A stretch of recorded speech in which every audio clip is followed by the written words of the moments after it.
உலகம் எனக்கென்றும் விளங்காதது, உறவே எனக்கென்று விளங்கானது. அடடா முந்தானை சிறையானது, இதுவே என் வாழ்வில் முறையானது. பாறை ஒன்றின் மேலே ஒரு பூவாய் முளைத்தாயே, உறவுக்கு உயிர் தந்தாயே.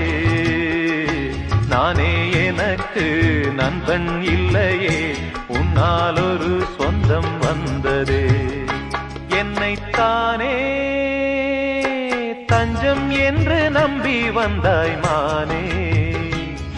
உயிர் பூவெடுத்து ஒரு மாலையிடு, விழி நீர் தெளித்து ஒரு கோலமிடு. என்னைத்தானே தஞ்சம் என்று நம்பி வந்தாய் மானே.